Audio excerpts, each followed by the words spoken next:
¿Cómo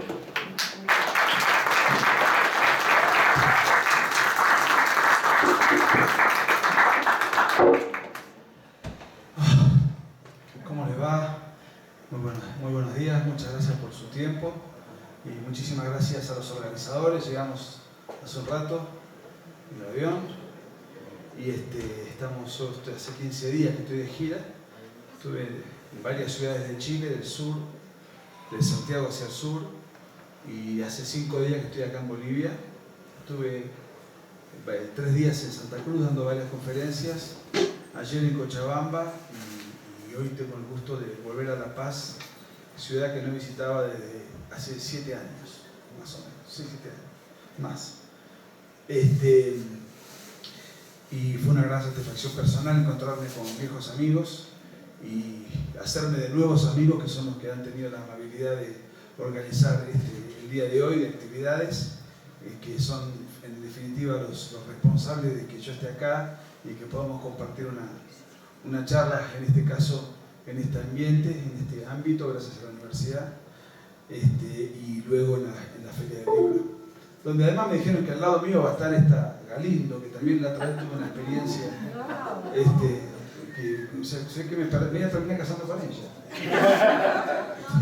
Pero, y no lo digo con una noticia gratificante, pero algo debe haber en el éter que nos une. Bueno, muchísimas gracias por todo. Miren, la realidad es que estamos viviendo un proceso muy especial. Toda América Latina, a excepción de la Argentina, El Salvador y algún que otro país, todo está teñido de rojo. El socialismo del siglo XXI ha sido un éxito político,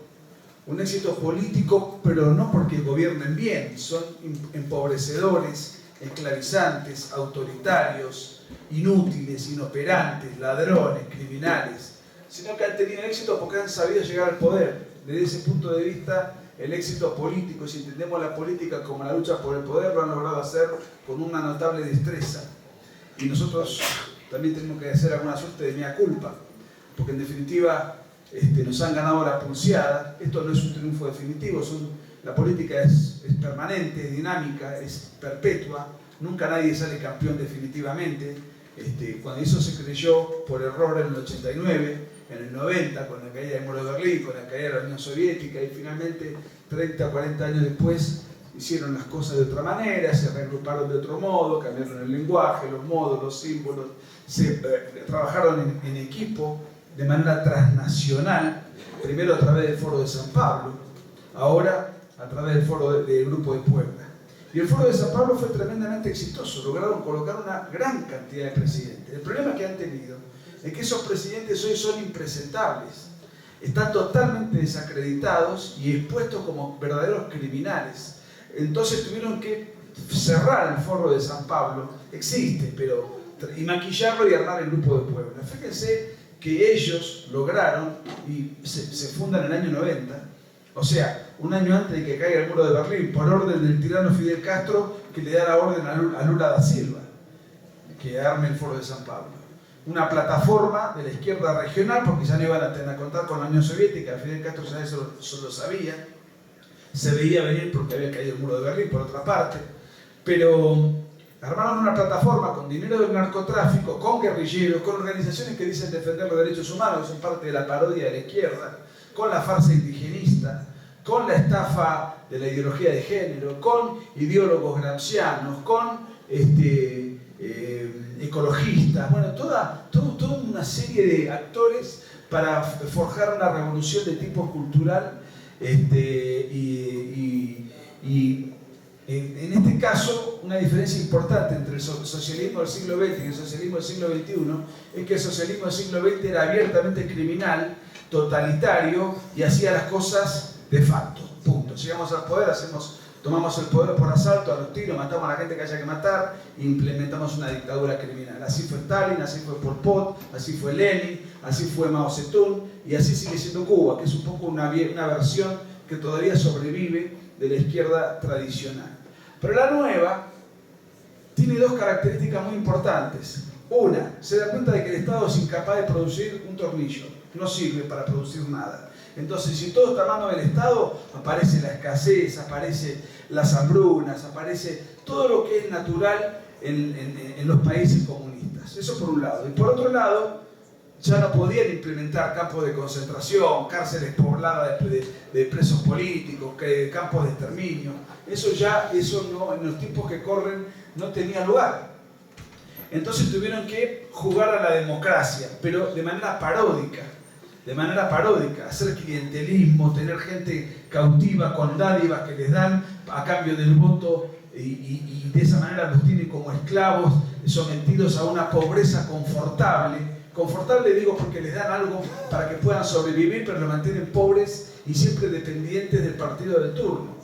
Y mientras tanto dejan que un sector de la sociedad produzca, porque el Estado, advirtieron, no puede producir, produzca, dar márgenes de propiedad privada, pero con altísimos impuestos confiscatorios, o emitiendo monedas sin respaldo, que es una manera de confiscar la plata genuinamente creada, los ahorros de los demás, y el Estado con eso mantiene su clientela y gana elecciones de manera teatral, a veces con fraude, a veces con un semifraude, a veces con fraude porque cambian los votos, y a veces con un semifraude porque si yo tengo 5 millones de personas que dependen de mí, que yo les pago y que si no me votan les dejo de pagar, y que hay gente generalmente embrutecida, bueno, es muy probable que ganen las elecciones porque tengo millones, tengo un ejército que con la plata de los demás y con la plata del Estado los tengo maniatados, y entonces juego a una democracia que en definitiva es fraudulenta, aunque el contenido de los votos sea transparente. Pero hay toda y con una oposición además perseguida, sin acceso a los medios de comunicación, sin dinero, inventándole causas a los opositores. Pero bueno, juegan a la democracia. Y esto fue lo que hicieron. Y entonces llegó el kirchnerismo en Argentina. Cristina Kirchner condenada por delincuente.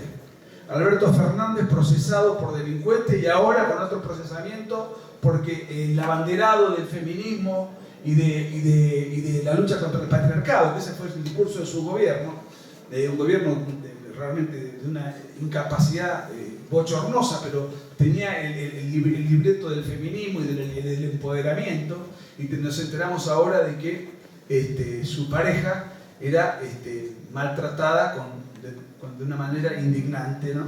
De hecho se quiso suicidar, lamentablemente no lo logró, y le hicieron una baja de estómago, estaba internado, una pena, pero bueno, de todas maneras es un cadáver político, pero quiero contar, si el kirchnerismo ya es mala palabra, delincuencial. El que pusieron, para no ir Cristina, porque ya estaba muy complicada, terminó como terminó, ahora procesado y totalmente vilipendiado y con otra causa judicial, ahora por violencia de género, cuando él fue el abanderado de la ideología de género. Pusieron a Evo Morales, 20 años gobernando,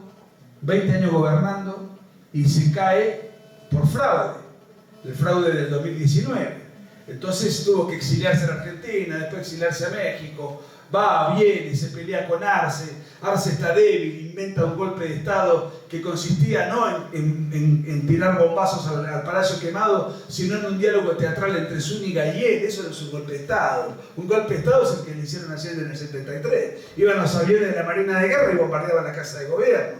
Un golpe de Estado que le hicieron a Perón en el 55, que había que hacerlo. No estoy diciendo que no. No soy políticamente correcto, pero sacar un gobierno a la fuerza no se saca, yendo ahí a hablar, pedir una audiencia, tener un diálogo, después volver a hablar con la prensa y después me meten en arresto domiciliario por golpista. Eso es política para, digamos, es infantilismo político. Bueno, ustedes sabrán mejor que yo todo lo que ha pasado. Lo cierto es que Evo Morales es impresentable, totalmente vinculado al narcotráfico, fuera del poder, desalojado del poder, y con un deterioro terriblemente en la Argentina, que llegó a tener, cuando asume Milei, 50% de pobres, 60% de niños que comían una vez al día, tenían una inflación, teníamos, que era más alta que la dictadura de Venezuela. Y después pusieron a Correa, hoy prófugo de la justicia. está en Bruselas, prófugo de la justicia, condenado por la justicia a 8 años de cárcel. No puede volver al país y su partido perdió en Ecuador. Luego pusieron a Lula, terminó preso por delincuente, pero él ya había puesto toda la mafia judicial lulista que lo salvó, pero después vino Dilma Rousseff, guerrillera, que la pusieron y la tuvieron que destituir por delincuente.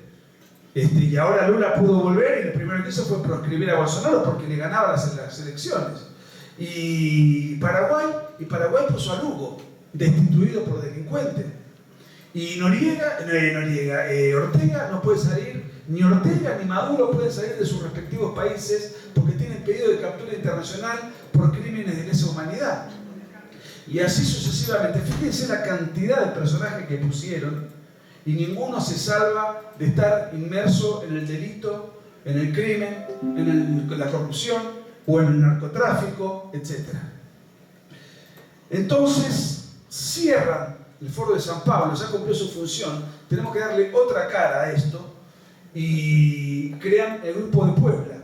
La página del Foro de San Pablo está intacta y ahí ustedes pueden ver de cada país cuáles son las organizaciones y partidos políticos que adhieren al Foro de San Pablo, pero ya la página no se modifica, tienen un Twitter, tiran de vez en cuando algún informe, pero oficialmente está semi-paralizado. Crearon el Grupo de Puebla.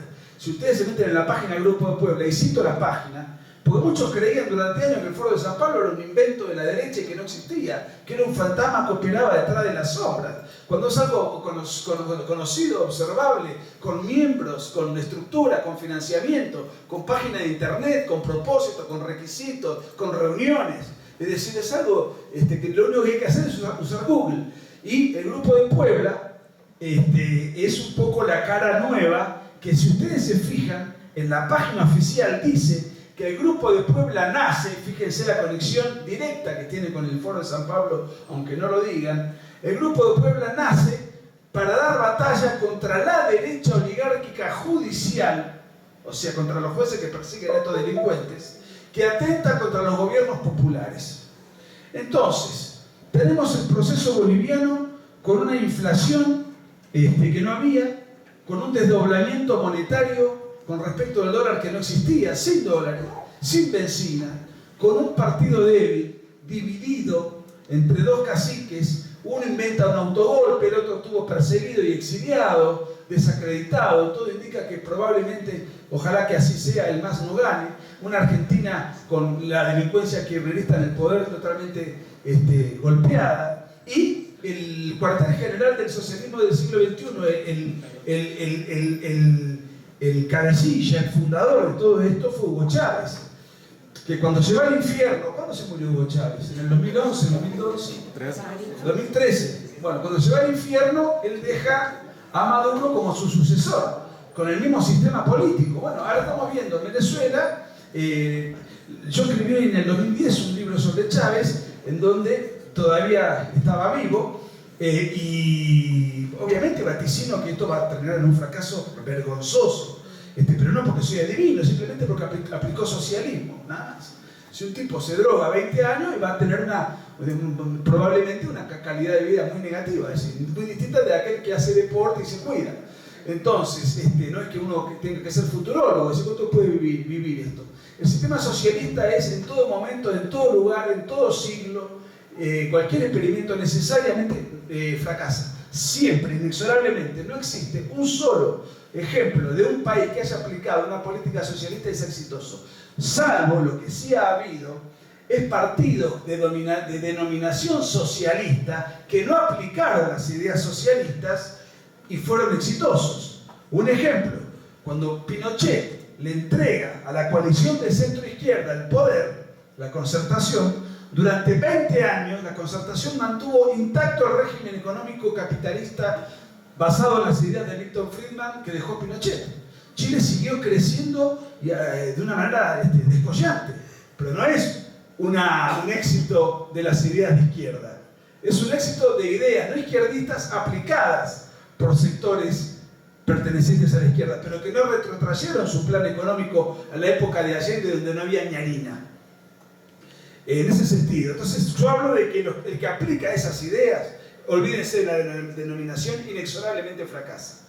Y lo tenemos a Maduro, que sobrevive, arrinconado, solamente bancado por Arce y por Ortega y por Díaz-Canel, o sea, lo peor de la región. No lo banca ni Boric, ya a Lula no le quedó más remedio, no porque sea un demócrata, sino por presión internacional, por desprestigio, que pedir las actas. Cristina Kirchner lo mismo, hasta los propios aliados que hicieron los peores negocios con ellos están pidiendo las actas. Ahora, el otro día me preguntaban en la CNN, bueno, ¿cuál es la solución para resolver el problema de Venezuela? Bala, cañonazos, tanques de guerra, una reacción militar brutal que desaloje a Maduro, a los sicarios, presos o muertos, según se oponen resistencia o no. Y eso se puede dar o porque se parta el ejército venezolano o porque una potencia extranjera lo invada.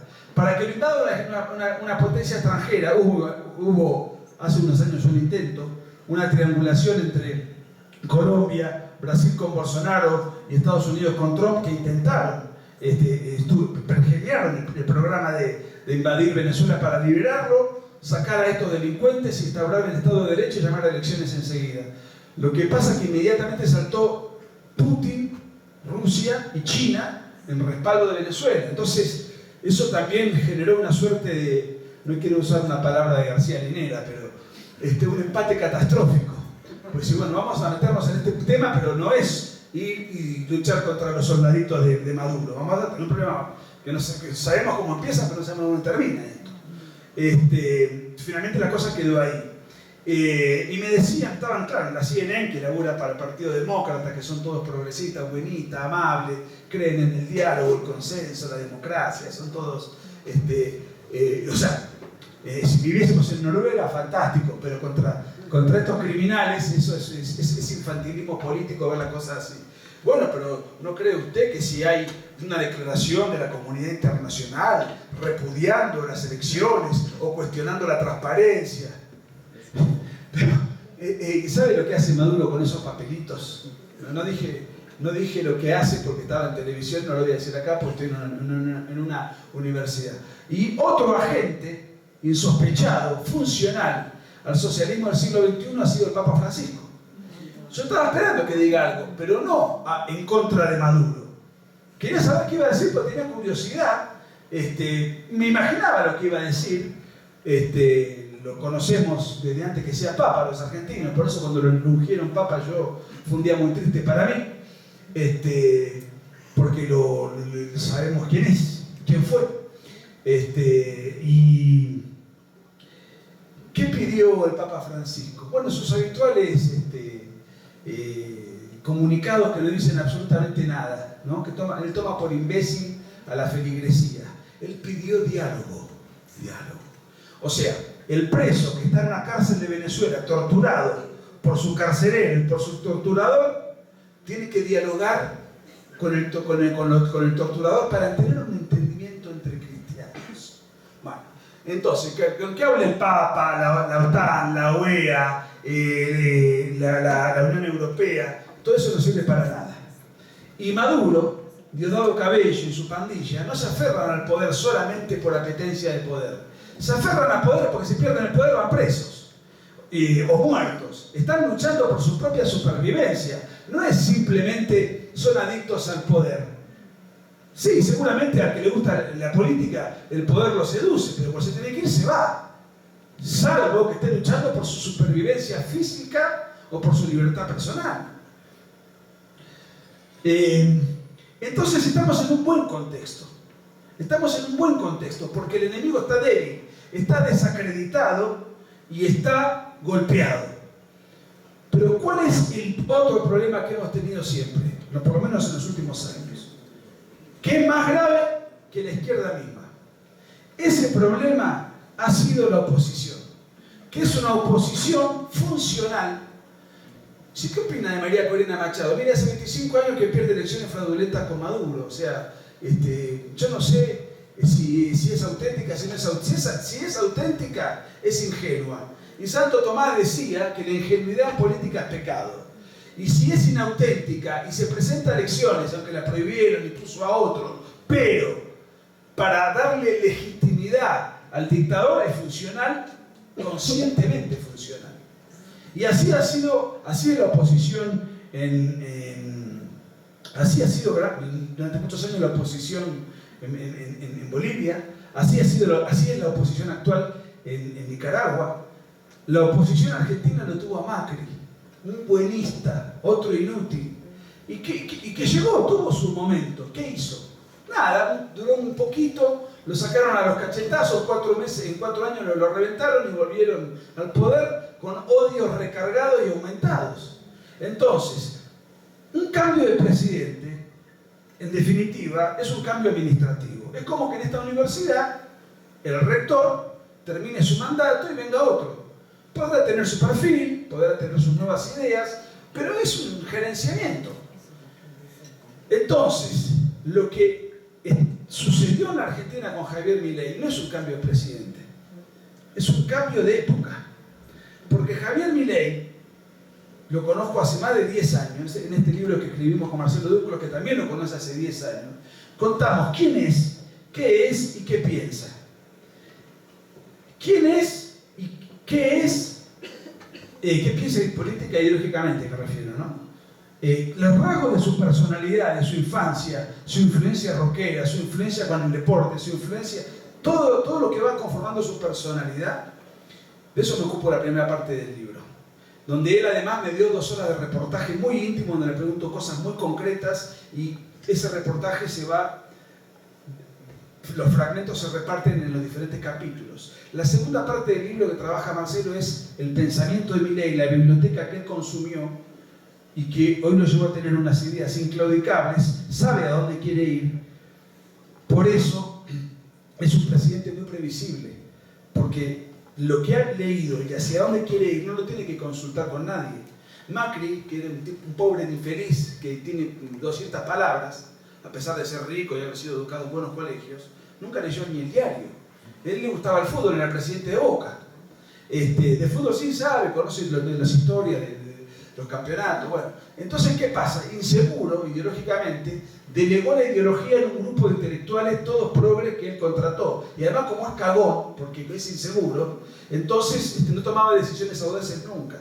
Finalmente pasó sin pena ni gloria, y lo único que generó esa falsa oposición, esa oposición paródica, esa oposición inocua, es sencillamente un mero intervalo para que se rearmen los ladrones que siempre detentan el poder y vuelvan con facilidad. Eso le pasó a Piñera en Chile. Vino Piñera y le terminó entregando el poder a la extrema izquierda, al Partido Comunista, que lo primero que hizo Boris fue tratar de cambiar la Constitución por una Constitución indígena, plurinacional. ¿Les suena algo de esto? Que lo votaron los chilenos y votaron en contra, ¿se acuerdan del plebiscito? Pero si Chile tenía esa Constitución de 400 artículos, con toda esa cuestión ecosocialista, la distribución de la tierra y qué sé yo, Chile en 3 meses, todo lo que logró se convierte en un país africano. Entonces, Milei representa un cambio de época. Siente desprecio por la clase política, siente desprecio por el kirchnerismo, por la izquierda y también por la falsa oposición dialoguista, dentro de la cual tiene que dialogar, porque tiene 38 diputados sobre 256, porque es un partido nuevo. En Argentina las elecciones legislativas son de cada 2 años y el Parlamento se va renovando parcialmente. Entonces vos, para tener fuerza parlamentaria, necesitas que el partido tenga una trayectoria. Milei compitió por primera vez el año pasado a nivel nacional. Y es un cambio de época porque, primero, votó ideas radicalmente distintas a las que tenemos en Argentina, que nos viene degradando por espacio de 80 años a partir del advenimiento del peronismo en el poder. Nunca nos liberamos de eso. Perón murió hace 50 años, o sea que la culpa no la tiene Perón, la tenemos nosotros. Pues le podemos echar la culpa a Perón, y Perón fue dictador de Argentina, pero se murió hace 50 años. Si seguimos haciendo las cosas mal, ya el problema excede a Perón. sería una simplificación echarle la culpa a Perón, aunque haya sido un responsable importante en la debacle. Pero también hubo varios gobiernos no peronistas que no modificaron lo esencial, no modificaron el estatismo, la distribución del ingreso, la estafa de las conquistas laborales y todos los beneficios del Estado te cuida, el Estado te educa, el Estado te da esto gratis, el Estado te da un carajo. El Estado te pega un palazo en la cabeza, te hace saltar sangre y te regala la curita. Entonces, vos le agradeces al Estado que te regala la curita. ¿Y qué pasó? Aparece Milei lapidariamente y explosivamente contra todo eso, pero no discutiendo en un tono académico como si fuese un debate en donde hay ideas discrepantes. Y bueno, son comprensibles, hay gente que piensa de una manera. No. Él fue y concibe a sus adversarios, no como adversarios precisamente, como enemigos. Enemigos que atentan contra la vida, contra la libertad, contra la propiedad, contra la libertad religiosa, contra la libertad de nuestros hijos, etc. Y que empobrecen a la gente y la mantienen cautiva, y en el contexto de una pobreza sustentable, como decía hoy, con planes sociales. El fenómeno de Milei tiene que ver además con rasgos de su personalidad que impactan, con rasgos actitudinales y además con una notable entereza e integridad y convicción. Nadie explota así en los debates a través de los cuales se hizo conocido y famoso, incluso trascendiendo la Argentina mucho antes de dedicarse a la política, de no ser por la manera de encarar las grescas televisivas. ¿Y qué pasa? Eso generaba rating. ¿Y qué generó? Que todos los programas de televisión lo inviten en todo momento. Lo invitaban a cantar, programas de chisme, esto, lo otro, programas políticos, programas de economía. En todos lados estaba Javier Milei. Tinelli lo quiso contratar para Bailando por un Sueño. Y no arregló por plata. Si él no se quería dedicarse a la política, era economista, estudió 50 años economía. Es una exageración, tiene 53, 54. Estudió 35 años economía, mucho, ha leído como un animal, tiene una formación tan sólida, un principio y una convicción tan tremenda y una psicología tan particular que en el año, fue generando una enorme cantidad de fans, fundamentalmente de las clases populares, pero por sobre todas las cosas rarísimas en una derecha liberal, pero por sobre todas las cosas en los jóvenes. ¿Por qué razón? Porque el joven de ahora no es el de antes, por razones de época, de contexto y de tecnología. Entonces, ¿qué hace un chico de 18 años, 17? En Argentina se puede votar desde los 16 años. Eso fue un invento del kirchnerismo, porque siempre existió la idea de que la juventud es de izquierda porque es rebelde. Entonces, de ahí viene la famosa frase de Churchill, que ya no sé hasta qué punto tiene vigencia, tuvo vigencia en tiempo. Si a los 20 sos de izquierda no tenés corazón, si a los 40 seguís siendo de izquierda no tenés cerebro. Pero ahora la juventud ya no es de izquierda, porque el joven ve desde su teléfono que se puede vivir mejor, que se puede cambiar el carro, que si trabaja y ahorra puede viajar, puede conocer otras cosas, si se rompe el alma y estudia y se recibe, tiene acceso a otra calidad de vida, que puede que sueña con comprarse un departamento, tiene un chico de 16, 17, 18 años, tiene todo por delante, está todo por hacer. Pero eso lo conoce ahora. El bisabuelo de él, en Argentina le rezaba en la casa al cuadrito de Perón y Evita. El abuelo lo mismo, el padre lo mismo, el bisabuelo vivía de un plan, el abuelo vivía de un plan, el padre vivía de un plan, y él eventualmente va a vivir de un plan. A conclusión, 4 generaciones, pasaron X cantidad de décadas, el bisabuelo, el abuelo, el padre y él defecan en un pozo. No tienen agua potable, no tienen gas, no tienen electricidad. Si llueve se les moja la choza. Entonces el pibe el teléfono lo tiene. Dice, papá, yo no voy a seguir votando lo que votó el bisabuelo, el abuelo, con la conquista social, la justicia social, la dignidad del hombre, toda la fanfarria peronista y no peronista que en términos general era lo mismo. Acá están los resultados. Entonces los chicos llevaron a los padres a votar por Milei, a los padres peronistas a votar por un derechista liberal que tiene ideas totalmente contrapuestas con la histórica tradición peronista. Pero, entonces, esto marca un cambio de época, porque las ideas de derecha en Argentina eran de partidos minoritarios, elitistas y de clase alta. Y él logró ser mayoritario, de clases bajas y multitudinario. Eso ya es un cambio de época notable. En el año 2021 terminaba de dar una conferencia y los empresarios que lo invitaron a dar esa conferencia le dicen: mira, Javier, vos has hecho un trabajo tremendo, no podés caminar por la calle, no podés tomar un café, todo el mundo se te acerca, no tenés, has logrado una eclosión.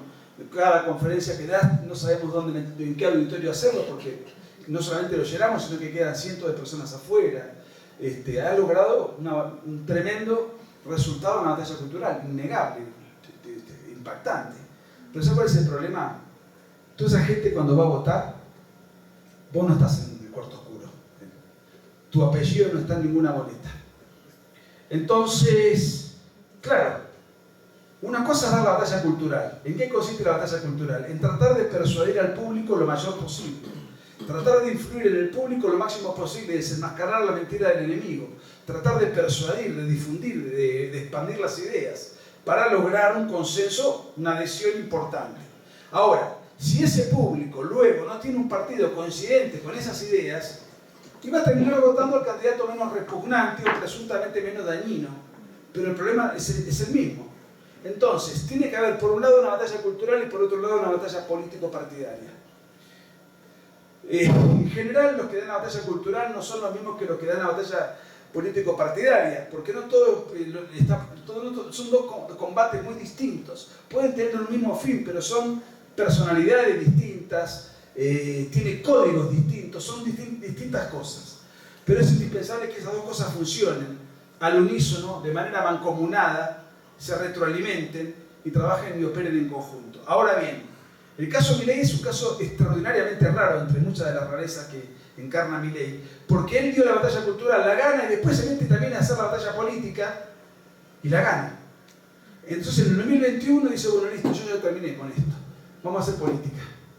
Venían elecciones, candidato a diputado, necesitaba un partidito que le preste el nombre para poder presentarse en Buenos Aires. Entró como diputado, él y una diputada más, dos. Las elecciones siguientes eran a presidente.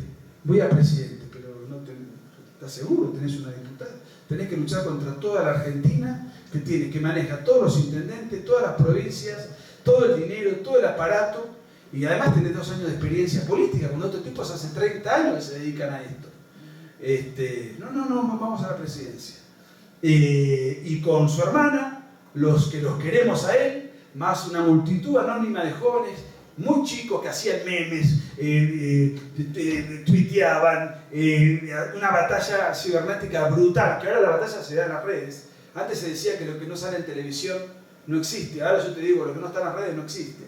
Y fíjense una cosa, los programas políticos de televisión, la mayor parte del tiempo se la pasan viendo qué pasa en las redes.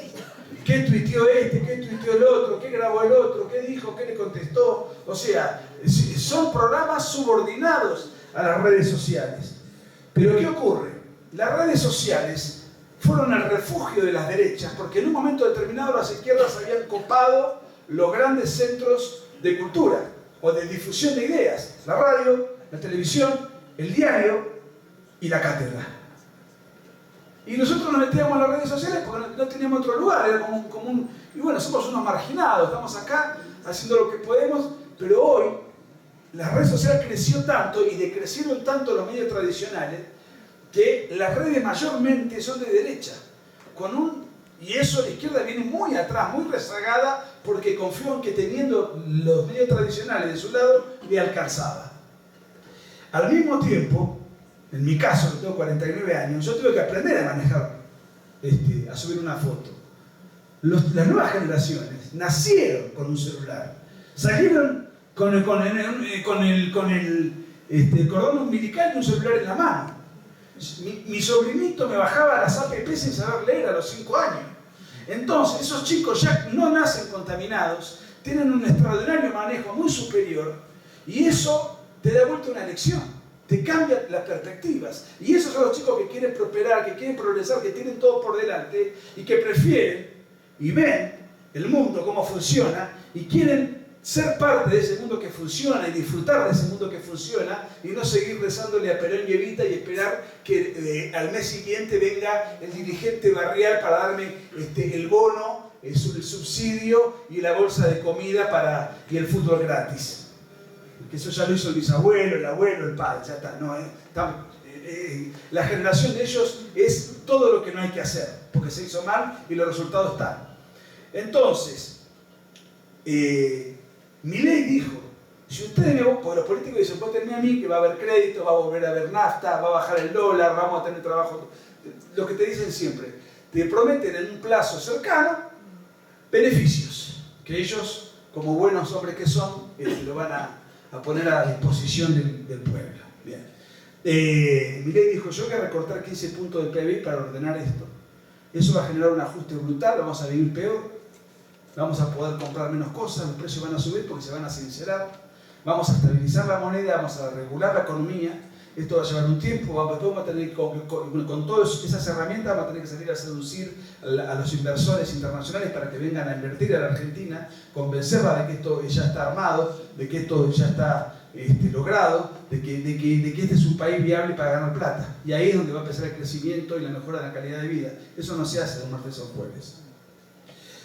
Mucho menos con el Parlamento que tiene. Sí, se aprobó la ley bases, pero la ley bases tiene 200 artículos, la ley que él mandó tenía 600. Entonces, la Argentina está mejorando, pero no a la velocidad que él quisiera. El año que viene hay elecciones legislativas. Tiene una gran ventaja, él renueva 2 diputados, cuando entró él y cuando entró Victoria Villarroel, que era vicepresidente. Todo lo demás es ganancia.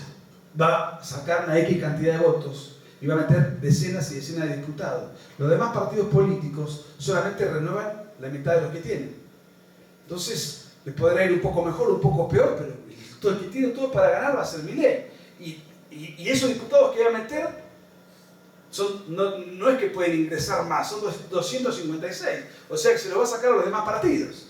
Entonces, ahí va a poder posiblemente afianzar la reforma y el rumbo, consolidar el proyecto, tener 2 años más de gobierno, la posibilidad de la reelección. Y con 8 años de reelección se va a hablar de la Argentina como el milagro argentino, como se habló del milagro chileno, del milagro alemán, del milagro japonés, o de otros países que en realidad no constituyen un milagro. No bajó la Virgen María, ni dijo nada que cambió el panorama. Fue un tremendo esfuerzo contra mafias enquistadas, contra una ideología y una mentalidad de lucha y pelea y garra, coraje, decisión, convicción inclaudicable, un esfuerzo colectivo que lleva años.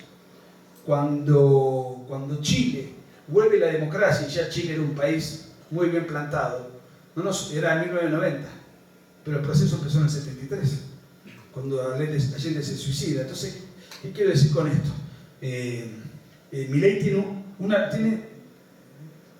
ventaja, tiene una personalidad extremadamente fuerte, muy particularmente fuerte, capaz de soportar cualquier presión, tiene una psicología muy especial, es radical en las ideas, ve a sus adversarios no como tales sino como enemigos que en verdad son enemigos, como verdaderos ladrones, empobrecedores a los cuales desprecia, detesta. Tiene las ideas correctas, no tiene poder político para imponerlas como él quisiera, pero tiene un altísimo consenso en la opinión pública. Ahora bien, ¿cuál es el problema que tiene? Que el argentino vive peor, él lo prometió. Uno puede decir, yo no estoy de acuerdo con las ideas de Milei. Está bien, es respetable. Me gustaría saber a quién votaste. Pero bueno, es respetable. Pero nadie puede decir en Argentina Milei no está haciendo lo que prometió. Encima eso es una ventaja. Pero la gente está diciendo, sí, yo lo dije en campaña. Esto fue dicho en campaña. Con la idea de que al final del túnel va a haber una luz que va a ser precisamente la prosperidad que estamos buscando, que lleva mucho tiempo alcanzarla. Entonces, tiene gran consenso en la opinión pública, eso es un capital político importante que le permite negociar, porque los políticos que se resisten al cambio también tienen que sospechar, y si yo me pongo como un obstáculo del político más popular de la Argentina, puedo pagar un costo político yo. Entonces eso es un capital que él tiene para negociar. Ahora, ¿cuál es el problema? Que es una incógnita. ¿Cuál es la incógnita? Las elecciones van a ser en octubre del año que viene, casi dentro de un año. ¿Tiene paciencia el argentino un año para seguir viviendo peor y seguir bancando al gobierno? Hasta ahora sí. Una paciencia inclaudicable, lo banca. Y de acá a un año es todo nuevo, es un cambio de época. Hay muchas preguntas. Si conserva el argentino esa paciencia, esa confianza en el gobierno por espacio de un año y hace el sacrificio, Milei va a hacer una elección extraordinaria, eso le va a permitir consolidar el poder, consolidar las reformas, 2 años finales de su primer gobierno, donde ya se van a ver los frutos y la gente va a empezar a ver y a disfrutar de esos frutos, y los otros 4 años ya van a ser de un despegue meteórico. Entonces, ¿qué es lo que necesitamos en toda América Latina? Que a Milei le vaya bien. Porque si a Milei le va bien, va a aparecer candidatos en todo el continente copiando las ideas de Milei, que en realidad no son las ideas de Milei. Él mismo dice, yo no inventé nada, yo no soy un pensador, yo soy un divulgador. Yo estudié aquellas ideas que han sido aplicadas y triunfaron en el mundo. Y las quiero aplicar a la Argentina, que además la Argentina la aplicó con mucho éxito hasta los años 40, siendo la 6ª potencia mundial. Después cambió el paradigma y hoy somos lo que somos. Estamos en el subsuelo, en el basurero de la historia. Pero él está aplicando aquello que confirmadamente funciona. Entonces, o tratando de aplicarlo, porque a veces no puede. Entonces, si a Milei le va bien, esto va a generar una ola de cambio de paradigmas que va a repercutir muy positivamente en toda América Latina. Porque ¿qué es lo que pasa? Miren, la izquierda y el socialismo del siglo XXI van a caer. El problema es si el que los reemplaza va a ser algo distinto o va a ser algo parecido con un centrismo, va a robar menos, va a matar menos gente, va a ser más dialoguista, va a ser más republicano, pero el problema de fondo no va a estar solucionado. Entonces, lo que necesitamos es un cambio de presidente, pero un cambio de un presidente que tenga ideas diametralmente opuestas a las que hoy están en boga.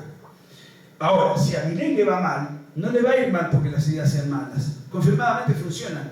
Le puede llegar a ir mal si la clase política lo boicotea, no le deja pasar una ley, no le deja hacer nada, se le opone, no puede prosperar su proyecto porque las ideas no se aplican y termina fracasando políticamente. Las ideas son las correctas. ¿Qué va a hacer la izquierda? ¿Vieron? Argentina apostó por el fascismo, le dicen.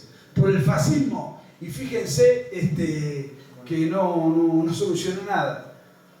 Entonces, eso también va a repercutir en toda la región. Por eso es imprescindible, en un país, en un mundo global, en donde un buen gobierno en un lugar puede repercutir en todos los países del hemisferio, es imprescindible que le vaya bien, por el bien de mi país, no solamente por eso, pero fundamentalmente por el bien de toda América Latina, inclusive de Europa, porque hoy está todo muy conectado.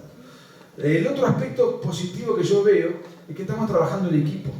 Yo antes no sabía lo que eran las CIPAC, donde se reunían todos los grupos de derecha, y ahora hacen eventos. Los eventos que hace Vox en España, los eventos que hacen en México, internacionaliza la cosa. Estamos trabajando como trabaja la izquierda, que trabaja internacionalmente, en bloque, con todos sus aparatos mancomunados. Estamos aprendiendo a enfrentar al enemigo común uniendo fuerzas. Eso es muy positivo y es muy bueno.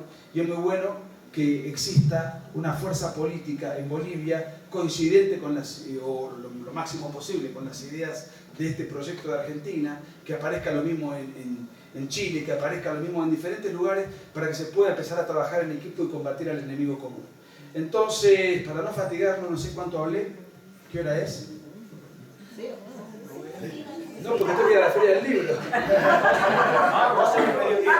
¿Son las 12? No, tengo que cortar. Tengo que, ¿cómo? Menos 10, no, son las 12. Vamos a ver si me dijeron menos 10, 12 o menos 10, a ver quién no sabe incluso. 11:53, está bien.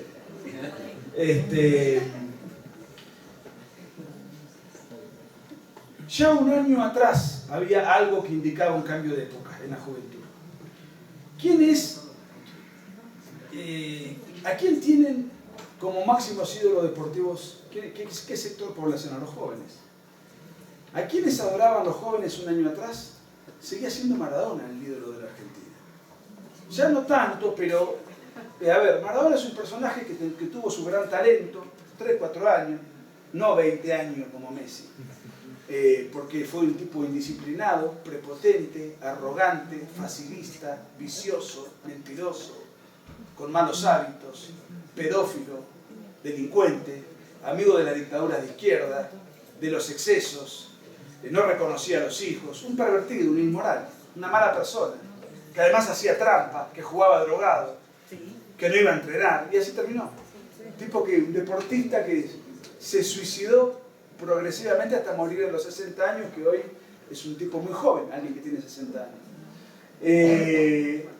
Y hoy el furor es Messi, es decir, alguien que no solamente ha ganado todo lo que Maradona no ganó, sino que además es alguien de familia, que siempre exhibe la familia, que la familia va a los partidos, que se saca la foto con la familia, que no se le conoce un escándalo, que no se le conoce un problema legal, que nunca tuvo una actitud arrogante con un equipo rival, que nunca fue sobrador, pendenciero, petulante, que va a entrenar todos los días, que no tiene malos hábitos, que comparte, que hace un gol y mira al cielo agradeciéndole a Dios que Dios le dio los atributos que él tiene, que son notables, pero no son míos, me los dio Dios. Entonces yo lo tengo que aprovechar y entrenar para devolverle a Dios lo que Dios me dio. Si me dio estos talentos, tengo que explotarlos, la parábola de los talentos. Y cuando hace un gol mira al cielo. Y ese es el nuevo ídolo de la nueva Argentina. Entonces ya un año, y que además esa selección que ganó el Mundial, no fue a la Casa Rosada a entregar la copa con el presidente, este golpeador que ha caído en desgracia, lamentablemente sin suicidarse, que tenemos en Argentina. No fueron. Hicieron lo imposible para que vayan al balcón con el AMPA gobernante, para que el AMPA gobernante pueda sacar provechos políticos de un triunfo futbolístico. No fueron. Porque además viven afuera, porque saben lo que es la competencia, porque saben lo que es el mérito, porque saben lo que son los países ordenados y prósperos, porque muchos viven afuera porque ganan mucho mejor en países exitosos que rezándole a Perón y Evita, pero yo me quedo a jugar en Independiente y gano 30 veces menos. No hacen eso. Entonces, el cambio de época, Milei es el protagonista principal y uno de los forjadores de esta nueva era, el más importante. Pero era preexistente a la presidencia de Milei. ¿Qué era lo que había que hacer? Dar la batalla partidaria, tener el candidato en el momento justo. Estamos en cambio de época. El cambio de época también involucra a Bolivia y a toda la región. Lo que se necesita para las elecciones del año que viene es un candidato que sea un enemigo de la casta gobernante, no un pactista, y que entienda cuál es el camino correcto para que Bolivia tenga el lugar, la prosperidad que se merece. Digo Bolivia porque estoy en Bolivia, pero en todos lados podría decir exactamente lo mismo. De manera que, nada, cierro, ya que estamos, se darán cuenta que simpatizo con el gobierno, ¿no? Cosa que me siento muy raro porque casi nunca fui oficialista en Argentina, ni mucho menos tuve amigos en el gobierno, o el WhatsApp de los ministros, o del presidente, o de gente que conozco hace 20 años que está en la lucha y llegó. Entonces siento una gran emoción personal, que digo, después de 20 años de estar padeciendo todo lo que hemos padecido y lidiando contra todo lo que hemos tenido que lidiar, bueno, dio sus frutos. Entonces, ahora viene lo más difícil, que esas ideas positivas y buenas la gente las pueda palpar, la gente tenga confianza, esperanza y después las pueda disfrutar, esas tremendas reformas radicales, para que ya la Argentina cambie el rumbo, no que sea un simple paso de un gobierno que hizo un ensayo. Y como cierra, ya que Milei es el protagonista del día, por lo menos de esta hora, voy a cerrar como cierra él cada uno de sus discursos, adaptándolo a Bolivia. Que Dios bendiga a los bolivianos y que la fuerza del cielo los acompañe. Gracias.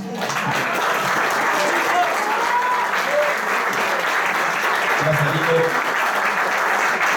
Tenemos turnos de acá 12:20. Así que tenemos 3 preguntas, bueno, hasta 20. Vamos. Me hizo así. Concreto, rápido, voz alta. Algo que noté y que me llamó la atención era de que los dictadores no dejan sus países porque serían capturados internacionalmente. Y mi duda era, si Maduro quisiera escapar, ¿por qué no se va a Rusia o China, donde tendría mayor protección? Bueno, es una pregunta muy buena. Se podría ir a Cuba también. Se podría ir a Cuba también. O sea, posibilidades tiene. Pero además hay un tema. Él se salva. Pero hay 2000 generales en Venezuela que manejan el narcotráfico, por eso los pusieron como generales, para tener militarizado el país, y que pueden ir presos o por crímenes de lesa humanidad, por narcotráfico o por lo que fuere, más todos los ministros que han pasado, más todos los contubernios, más todo lo que han hecho. Entonces, Maduro, si bien a título individual podría cerrar su pellejo con esos ejemplos muy buenos que pusiste, le están diciendo, no, flaco, vos no te vas, de acá no nos vamos, o morimos todos, o nos vamos todos. Entonces Maduro también tiene una gran presión de toda esa enorme... ¿Sabes lo que son 2000 generales? Estados Unidos no tiene 2000 generales. Es una maquinaria narcotraficante manejada por el ejército, capitaneada por una cúpula, pero el ejército de la Gran Guardia Pretoriana que participa de los beneficios de todos esos contubernios innobles. Entonces, ¿sabes? Maduro por ahí escapa, el resto no. Escaparán 2, 3, 4. Hay toda una infraestructura ahí adentro. Entonces, está retenido también, presionado desde dentro. Entonces, eso es otro tema también, no es simplemente Maduro. Si fuese Maduro, con una bala solucionamos Venezuela. No, eso es un problema bastante más complejo.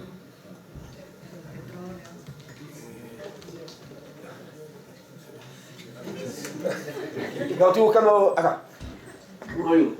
Hay que respetar los cupos de género. Lo quería decir eso. Para empezar, gracias por haber llegado a La Paz, Nicolás. Esperábamos que llegue siempre a La Paz, porque a Santa Cruz has ido varias veces. No. ¿Sabemos? Santa Cruz conocí ahora. Bueno. Eso fue un paso de factura. Nosotros sabemos que la derecha como tal tiene su fuerte en Santa Cruz. Y hay mucha gente acá en La Paz, profesionales, que están viendo irse a Santa Cruz, llevar todo lo que ha vivido acá, su familia, todo a Santa Cruz. Muchos estamos ya comprando, hay terrenos incluso, preveyendo que si esto no cambia, lo único que nos queda es irnos ahí. Porque ha existido, no sé si sabes, hace más de 10 años, aquí una lucha en Bolivia, y que se estaba polarizando tanto. No sé si en Argentina tuvieron eso. Creo que el principal problema que tenemos en Bolivia es que estamos divididos. Estamos completamente divididos y no sabemos cómo unirnos. Están apareciendo nuevas derechas y no sabemos cómo unirnos. Yo sigo mucho el canal de varios libertarios que se dicen ahora libertarios y dicen, bueno, apoyaremos a Sarabia, apoyaremos a Duna, apoyaremos a Quiroga, apoyaremos esto, y no sabemos a quién. Y yo sé que todos los partidos de antes han hecho como una especie de acuerdo con el MAS para poder bajar votos. Si llevamos una derecha tan fragmentada, nunca vamos a ganar. Y yo quiero poder decir, bueno, ¿cómo hacemos para unirnos? ¿Cuál sería la receta en un país tan plurilingüe, tan plurinacional, como nos dicen, para poder unirnos?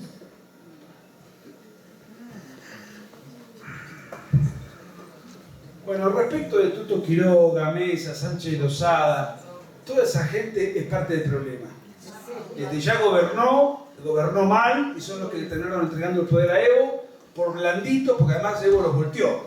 O sea, por creer que era un adversario. No, tenía un ejército complicado y les hizo la vida imposible, los volvió locos y los tiró al basurero. Esos tipos no sirven para nada, ya fracasaron, ya tuvieron su oportunidad. Entonces hay dos alternativas: o armar un partido nuevo, que me han dicho que es casi imposible por los requisitos que exigen, o meterse en un partido, cooptarlo, echar a patadas a los dirigentes, ganar las internas y poner a los candidatos. Entonces, y con también el partido conservará el nombre, pero todo el partido es una cáscara. Lo importante es el relleno. Y meterse en el partido y sacar el relleno. Cambiar el relleno. Y a los gusanos que están en el relleno, sacarlos, que todavía perviven, o aplastarlos políticamente.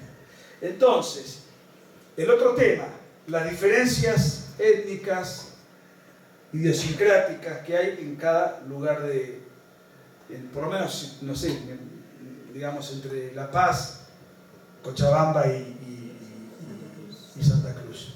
El otro día una santacruceña me preguntaba, y bueno, ¿cómo hacemos? Nosotros tenemos que convencer a la gente de La Paz, que es muy de izquierda, de que las ideas, no. Lo que hay que buscar es que la gente de La Paz, que ya piensa como ustedes, sean los que convenzan a los propios. Si no pareciera que viene alguien de afuera, porque parecen extranjeros, no parecen gente de otras provincias como en un país convencional. Entonces pareciera que viene un extranjero a vos a decirte cómo tenés que pensar.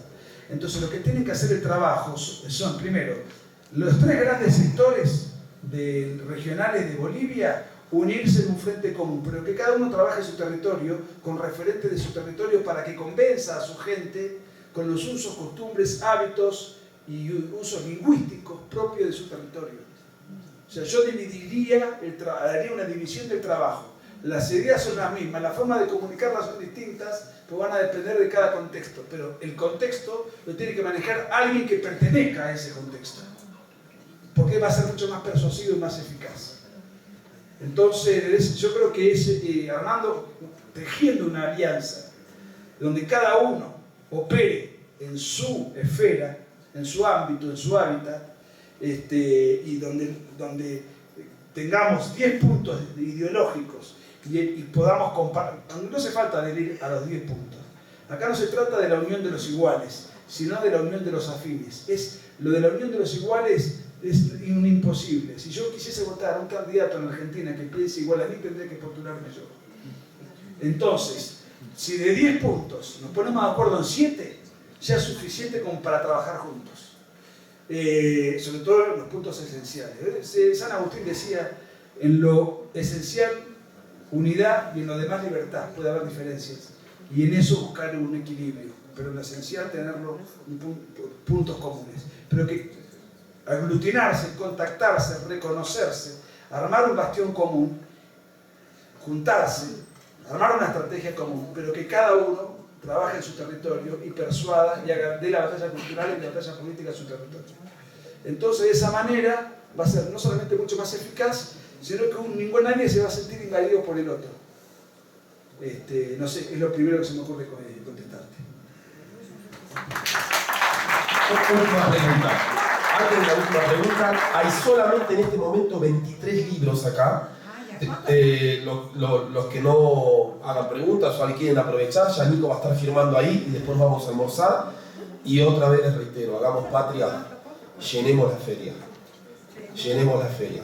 Es un compromiso libertario y un compromiso con el amigo Nico. Nico dijo que tenía pocos amigos, hoy tiene muchos en el continente. Así que vamos a estar con él en la feria. Bueno, última pregunta. Gracias por tu presencia, Nico.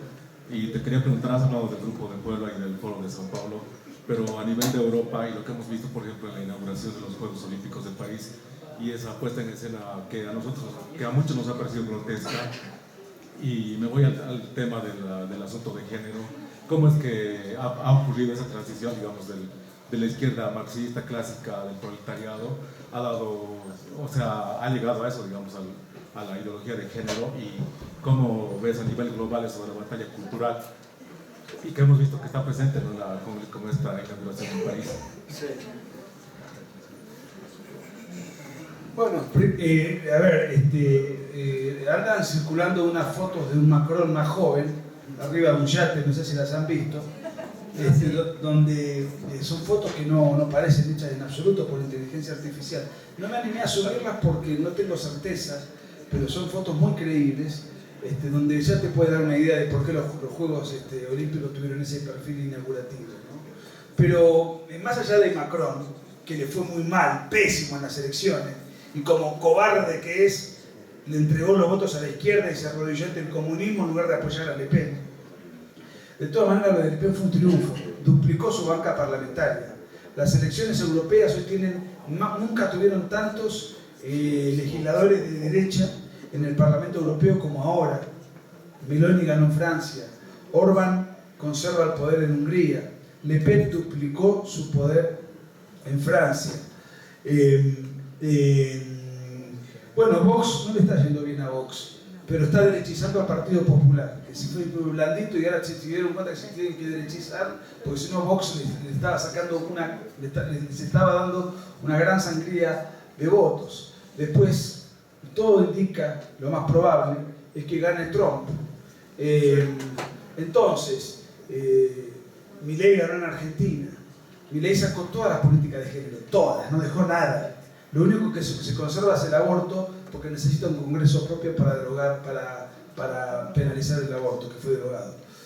Todas las demás políticas de género, el gobierno Milei se las sacó en 6 meses. Por eso dependía de la facultad del Ejecutivo.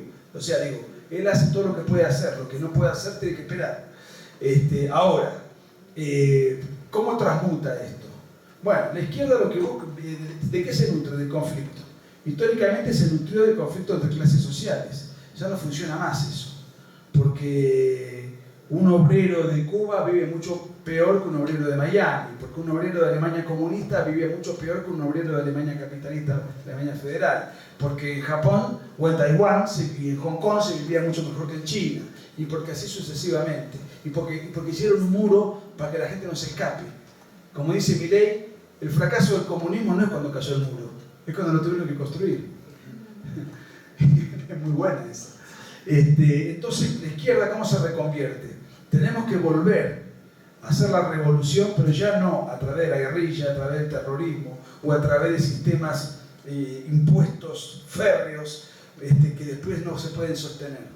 Y sobre todo ahora que estamos desacreditados, ¿quién va a venir a votarnos a nosotros que tenemos 100 millones de muertos, la matanza de Stalin, de Pol Pot, de Mao Zedong, las grandes masacres, los terrorismos, y además empobrecimos a todo el mundo, le pusimos muros y campos de concentración, no tenemos predicamento.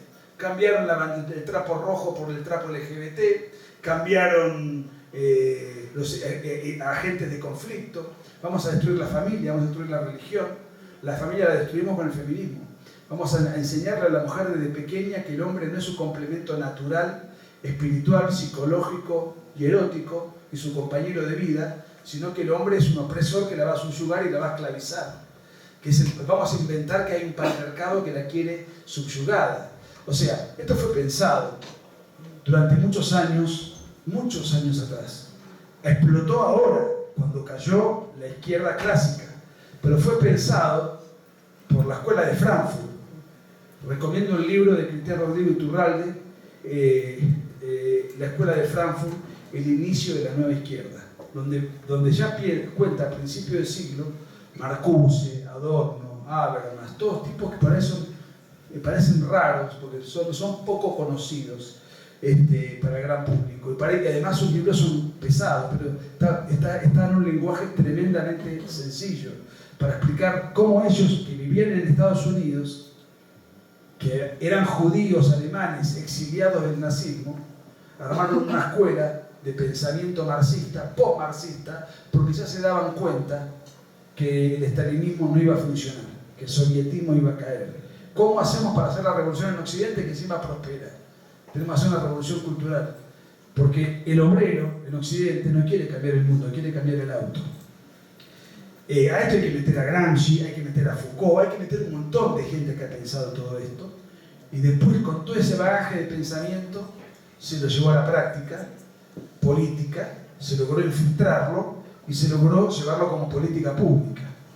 Pero esto tiene una larga historia, digamos, yo tengo conferencias sobre eso, tengo un libro escrito con Agustín Laje sobre eso, o sea, no es el tema del día, pero digamos, como para darte un pantallazo una noción muy elemental, ahí está el libro, ahí explica todo ese proceso, pero es un proceso de varias décadas. Gracias, Nico. Nico va a estar firmando libros. Tengo más preguntas. Nos vemos en la feria del libro a apoyar a Nico. Gracias.